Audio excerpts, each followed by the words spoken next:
Along with me, two of my children will be helping me on this presentation. My oldest son is doing the videotaping, while my youngest son is holding up the whiteboard.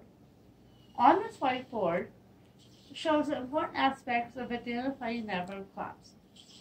Unlike many students who can properly identify the adverb clause, I'm one of the students who is unable to understand what it takes to identify the adverb clause. I understand that it has to have a subject and a verb, as well as it is a dependent clause. A dependent clause is a clause that has a subject and a verb, but not a complete thought. It also has to have a subordinate conjunction, which shows the relationship of the two clauses put together, such as, she passed the test because she studied hard. And the adverb clause can also be switched around sentences.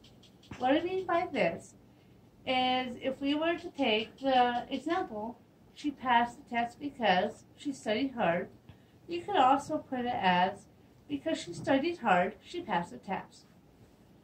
When a dependent clause, as well as an adverb clause, is placed at the beginning of the sentence, it has to have a comma in between.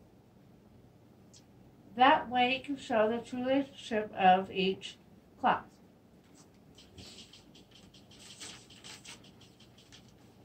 The adverb clause also answers the questions of when, where, why, and under which conditions. What I mean by this is, suppose if I use the example, if you don't have enough money, you cannot buy the toy. When I do this, each clause has a true relationship. In this example, I can also switch it around. You cannot buy the toy if you don't have enough money. Either way the clause fits, it is up to the person who is doing the study and the examples.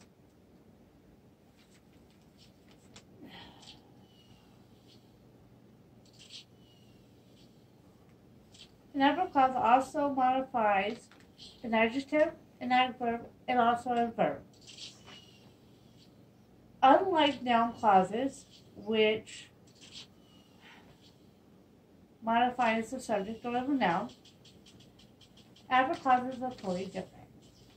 What I mean by this is that, say for example, even though you are a teenager, you cannot stay by yourself. This actually means that a young teenager cannot stay by himself even though he's old enough. This relationship between the two clauses can stay either way. If you see on my whiteboard, you can't stay by yourself also has a relationship of you're a teenager. Many teenagers do not stay by themselves when they're young. The adverb clause also will contain the subject and the verb. What I mean by this is, like,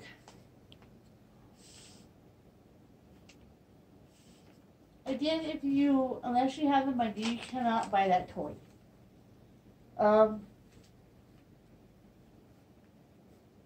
You being the subject and have is a verb.